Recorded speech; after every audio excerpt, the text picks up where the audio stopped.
Welcome to Business Talk Sister Gawk. I'm Becca, and today's episode topic is what to look for when investing in multifamily property. And today I have with me Scott Jacobson. Thanks so much for being here today. Thank you, Becky. I appreciate the invitation. Looking forward to it. Yeah, I'm super excited. So you are with Onward Equity, and I'm really excited to learn more about all of this. So firstly, what do you do? Yeah, it's a good question. So Onward Equity, it's the company we created to essentially we buy, as you said, multifamily apartment buildings, or that's multifamily is just a fun word to say apartment buildings in different areas of the US. And we do that with the assistance and help of investors that help make it possible. So basically I have a team that we work together to manage the properties and to buy them and to manage them and make sure everything's running smoothly and to create value, hopefully. And then again, we have bring some investors along for the ride to make it worth their while as well. Yeah, well, and just like in hearing that, I have so many questions. So, why do you do what you do? How did you get started in this sort of business, and what did that look like? Yeah, I got started when I was just say about a year out of college, and I was working in an accounting job. And Mm-hmm. my mentor, who was assigned randomly assigned as my mentor in that accounting job, when we got together, we didn't talk about accounting. We talked about real estate because he was and still is actually big into residential rental real estate. So he had a bunch, I don't know, dozens and dozens, close to 100, I think, actually, rental properties that he managed. And he's the first one that kind of told me or showed me that you can own something that you don't live in, like a house that you rent out to somebody else. And before that, I literally I don't think I had any idea that you could do that. It just had never even entered my mind. So that was definitely a kind of a mind expanding random opportunity that he was assigned as my mentor and that he took the time and made the effort to teach me that it can be done and then help me kind of learn how to do it as well. So that was my first step. That was over 20 years ago now to Mm, date myself a little bit. But yeah, that was the um, first introduction to rental properties or real estate as a kind of a hobby or a business. And I've been okay. loving it and enjoying it ever since. So, what was like the first property you looked at? What was your experience just like taking that leap at the beginning? Yeah, I got really lucky to be honest. So I was, like I said, just a year or two out of college at this point, or at that point, and a friend of mine from college had her dad, while she was in school, had purchased a house for her to live in near campus, and she was in a 6-year pharmacy program, and when her sixth year was up, she was moving out, and her dad just wanted to sell the house for basically what he bought it for. Mm, And somehow I got word of it. I don't remember how that all kind of went down, but that was the mm, first house I bought, and I bought it from a friend's dad who treated me very well as a young kid. At that point, he could have taken advantage of me. He could have sold it for probably quite a bit more than he bought it for, but he he did not, and I literally still own that house. That was 22, a little over 22 years ago. So mm. it's been a fantastic property. I lived in it for a couple of years after I bought it. Had some friends live with me, kind of the house hacking before. I don't think it was known as house hacking back then, but It was that's just what I trying to was be cheap, doing. right? In Yeah. retrospect, yeah, I was just trying to survive, and I Hmm. gave some friends a good deal to live with me, and we all had lots of fun. A couple of years out of college. But since then, it's been rented to some students. It's like I said, it's right by the university where we went to school. So and took that and kind of learned from it and branched out since then. And over the years, have scaled up to, like we said, now working with larger properties, the multifamily apartment buildings. So it's been a fun journey. Yeah, yeah, and I'm excited to kind of talk about like getting into that piece too because I have lots of questions about the multifamily. So I guess that this more goes into the how do you do what you do category of so when you're looking to do a multifamily, what's the big difference between what like having a regular house versus like going into a multifamily property? What do you notice as like things that you should be aware of? There's a couple big things that I've noticed and that I had to learn, to be honest. So Okay. number one, with single family homes, a lot of people venture into that world, and I think it's great. It's treated me well, and I think it treats a lot of people well. That is a world that you can kind of do by yourself, right? If depending on where you are, certainly a single home can be manageable potentially as a rental property. You can kind of manage that yourself. You can buy it yourself. Might not necessarily do the work when things go wrong yourself, but you can call a plumber or an electrician like that as things go wrong, and you can kind of do it by yourself. But on the other side of that, as you scale up and you get to the larger, apartment buildings, it definitely becomes more of a team sport. So I don't know anybody who's doing it by themselves, and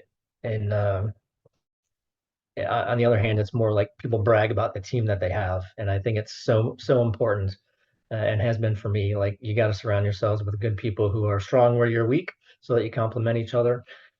And part of that is, or the other side of that, the other difference is the amount of dollars certainly that it takes to do one or the other. So again, in Mm-hmm. residential real estate to buy a home, they're certainly not cheap, and it takes dollars to make that happen. But as you scale up into the larger properties, it takes, potentially hundreds of thousands or, into the millions, certainly as essentially a down payment. So just like a residential home for a big apartment building, you put a down payment, 20-30%, and then the bank, generally get a loan from the bank that will give you, 30-35%. I'm sorry, 65-70% of the purchase price. So that's where the investors come along. So Mm. you need more people kind of on your side to help make that possible. Most of us aren't in a position yet to Mm-hmm. fund that kind of purchase all by ourselves. So that's why we work with investors as well, and then work hard to provide them a pretty good return on their investment. Okay, yeah. So, what do you generally look for in the properties that you're looking to acquire for multifamily? One of the most important things for me, and it's the same as in residential, in multifamily, is location. Okay. I don't have the stomach I don't want to buy in the, quote unquote, the hood, or, I want it to be a property that I'm proud of. And I want the tenants when they come home, that's going to be their home while they're living there. I want them to be proud to come home to it as well. So that's, in a lot of ways, that's the first kind of Mm-hmm. check box that I have. I want it to be a nice looking property, but in a good area, to where I, feel comfortable, and would want the tenants to feel comfortable as well coming home to. And then from there, if it kind of checks those boxes and meets those standards, then it comes down to numbers. And I mentioned I was an accounting major in college, and I still am an accountant. Um, so my head kind of thinks in numbers, my brain kind of thinks in numbers, and Mm-hmm. the numbers are so important, especially when if we're working with investors and bringing investors in. It's so important to be able to, you know, give them the trust and the confidence that their hard-earned money is going to be, safeguarded and put to good use, if they choose to make this investment. So if the numbers work out and it's a nice looking place, then we'll kind of take the next step, which is, the same thing you do with residential with a house. You make an offer, and then you negotiate. So, and do you do this in one specific area of the country or all over the United States? What is that? Is there like a specialty area you look for? Um, that's it's a great question, and so far, no, we haven't really specialized in one area. So I'm from the Midwest, in Indianapolis, Indiana. Okay. Mm-hmm. So we've got some properties in Ohio, which is certainly near us. Looking in Wisconsin, um, but we also have some in very western New York, bordering Pennsylvania, and some others in western Pennsylvania.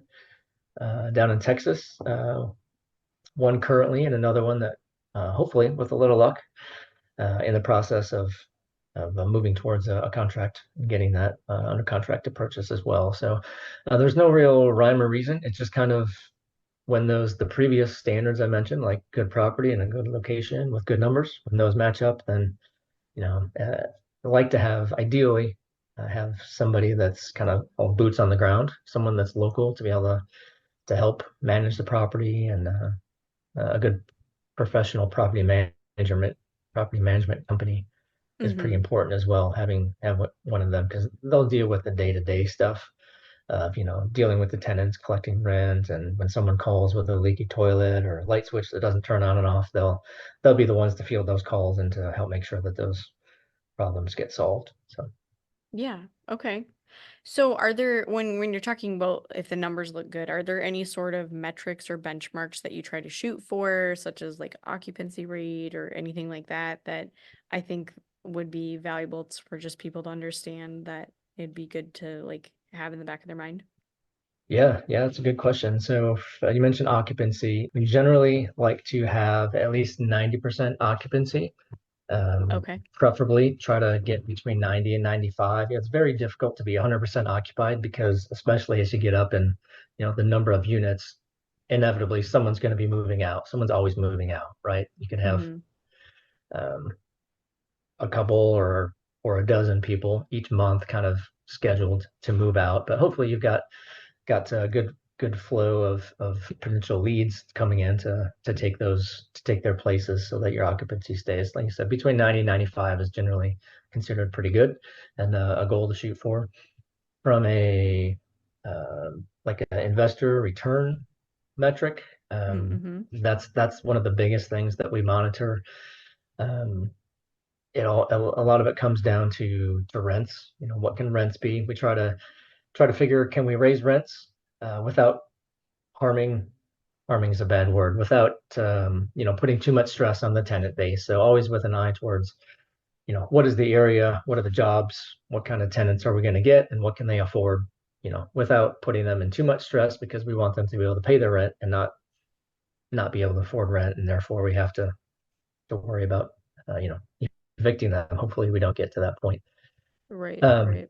so to the extent that we can keep occupancy high and potentially increase rents by increasing the by improving the property, it's kind of obvious that whether it's a house or an apartment, the nicer the residence is, the more people are generally going to be willing to pay for it. Mm-hmm. So if we can improve the property, put maybe nice paint or new countertops and new light fixtures and plumbing fixtures, things that just kind of spruce things up, then make things a little bit nicer, and tenants will be happier to maybe pay a little bit more. And then I started saying earlier, but from like a return metric for the investors, we generally try to aim for uh, nothing's guaranteed, of course, because it's real life, but we aim for like a 16 to 17%, perhaps annual average return over the course of roughly a 3 to 5 or 5 to 7 year hold period between purchase and selling the property. Okay. And is that something that's typical, is like you only hold it for a certain amount of years before you sell it? Is that normal, or is that just something that you all have perfected for your model?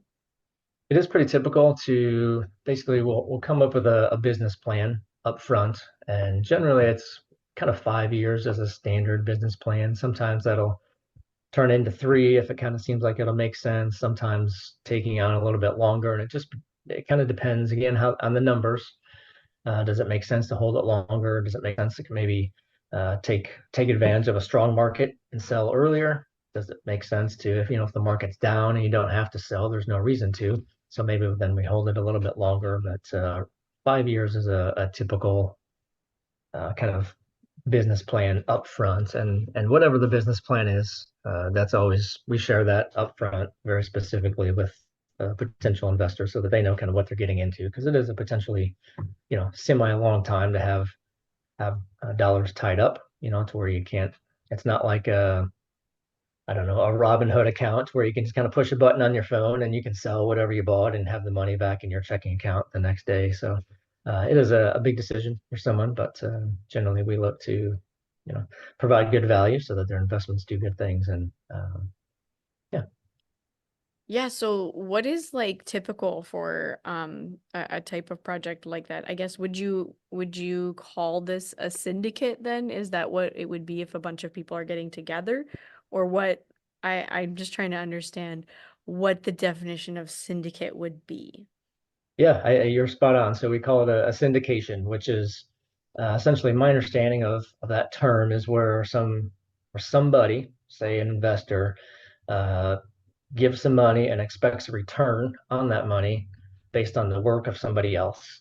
And that's a syndication. So, and there's two sides to that. There's the general partners, which is who we are, who we act as. And the general partners generally they do all the work. They find the property, they negotiate a purchase price, they will manage the property manager to make sure that things are getting taken care of, that the property's getting improved uh, based on the business plan, and then work on uh, increasing the value of that property, then at some point selling the property. So that's what the general partners do. And then the limited partners, they come on, those are the investors. They bring just dollars essentially. They bring the capital to help fund the down payment for the purchase of the property and then help with any maybe improvements that we're going to do. Mm-hmm. So they just contribute the dollars, and it's the general partners and the limited partners working together that make it all work and make it possible. And together that's the syndication. Yeah, so you're exactly right. It's that's what this model relies on, and I think that's a relatively the last 10 years, maybe a little bit more, 10, 15 years, that's become more popular, kind of especially in the real estate world, buying Yeah. larger properties with the help of investors. Yeah, so like if someone were to say, "Okay, I want to go do that." Like that sounds like something I would like to do. What do you look for in an investor and what advice do you have for people that are interested in going after a larger multifamily property? Sure. When you say investor, just so I know how to answer, do you mean as someone that wants to be, so mentioning like on the general partnership side and kind of doing the work, or as a limited partner contributing the funds but not doing any of the work? Oh, you know what? Maybe you should tell me about both what you look for, because I think that would be Sure, valuable either way. sure. So I started as a limited partner. I was introduced to that world about 8 years ago or so, and when I was introduced to that, I thought, oh man, this is amazing. Because at that point, I had some rentals that I managed myself, and I was kind of getting tired of it and just a little bit burnt out. And I discovered this way to be a limited partner and basically just give my dollars to somebody else, let them do all the work. And I was like, do you mean I can do that? And the return on my investment is it's about the same as when I'm doing all the work. So I thought that was kind of the secret to life that I had figured out. So I started with that, so about 8 years ago or so, and then it was about 3 years ago uh, that I said, you know what, I would like to also be on the general partnership side, which is the team that does all the work. And it was at that point that I joined a networking group actually that introduced me to a bunch of awesome people that have been doing this and had lots of experience. So I was able to kind of learn from them and then get my foot in the door to be kind of brought into that world to learn more about how to do it, and then had the opportunity to kind of be part of some teams, and eventually then kind of you figure out who you work well with, and then you figure out kind of who you want to work with going forward, and you kind of create your own teams from there. So that's been my path, starting as a limited partner, and that's just really finding the general partnership group that you're comfortable with, and that's kind of doing things that match your um, what you'd like to do with your investment dollars. You know, like if someone's only doing, say, a 10-year hold, then that's going to be perfect for somebody, for some type of investor, some person. But others might not want to tie up their money that long. You know, so others might be more interested in a 3-year hold period or a 5-year. And by hold, I just mean the time between buying and selling the property, kind of when you get your money back, the majority of your money back with the return on your money. So that's, I think, from a limited partner standpoint, the most important thing there is to find someone that you trust and you know that you think are doing good things and that you can trust with your money, because that's so important. Obviously, is taking care um, of the principal there. No one wants to lose any money for anybody, or everyone wants Hmm. to give the best experience possible, because then we all win together. Yeah, yeah. So, have you ever worked with any kind of like housing authorities or economic development authorities to work through like this is how we're going to acquire the property and all that kind of stuff? Or is it just kind of like all privatized and you don't really involve any other funding resources? That's a good question. So I have a couple times on the residential side, so some Actually, it was duplexes, a couple of duplexes I bought through the local here in Indianapolis, local like housing authority that was able to buy them at a pretty good discount, but it was under the agreement that spent a lot of money making them nicer, like a neighborhood improvement initiative. So uh, Mm-hmm. did that, and it's been great. Worked out well. On the multifamily side, I do not have that experience yet. I haven't we haven't taken any steps to work with local authorities, but that is out there. There's like a low income housing tax credits that some kind of developers or landlords can get for allowing like low income tenants to live there, or maybe the state or the um, city will help subsidize some rent on behalf of the tenants, and then it can be a win-win for both the tenants and the landlords. Okay, yeah. So I guess my last question before we transition into the GOC portion of this episode is what advice or resources would you recommend to anyone interested in learning more about this type of business? I know you had mentioned like you got involved with a networking group. Is there like a certain like phrase to search for that kind of networking group or whatever, or videos that you've watched or anything like that? What would you recommend? Question. So the first thing I would recommend to anybody that's considering thinking about being in the like rental real estate world, the book that I was introduced to 20 some years ago by the mentor that I referenced is called Rich Dad Poor Dad by Robert Mm, Kiyosaki. mm-hmm. It's become a very famous book, and it's literally changed my life, and it's changed a lot of people's lives because he presents some ideas there that are just especially as an accounting major, that it didn't, the book, it's kind of written as a parable, as a story, Mm-hmm. and he doesn't share anything that I didn't already know, like on one side of my brain, but like, I'd never thought about it that way that he presents it. So, absolutely would recommend that book. Sounds like you're familiar with that, which is great. Yeah. Um, that's definitely a first step, I would say. Um, there are a lot of good podcasts, of course, on the real estate specific industry.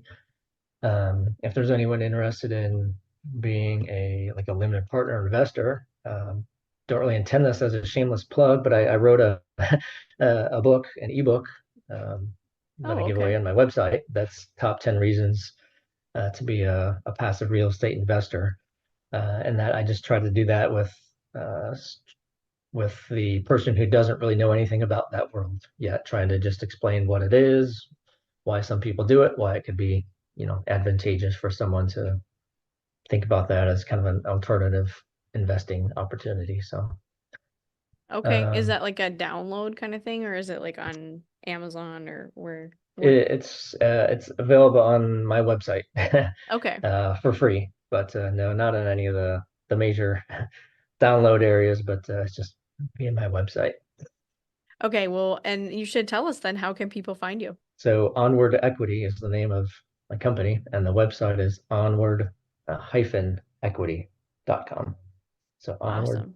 onward-equity.com. And there's a pop-up that comes on when you first visit the site that says, would you like a copy of this ebook? And you just gotta, if you put your email address in there, it'll email you a link to the ebook. And for full disclosure, it'll also put you on my mailing list. I send out educational emails on mostly weekly basis, just not trying to be spammy, but just trying to educate about investing in general or real estate specifically, that kind of thing, just to kind of I always think that an educated investor is a better investor.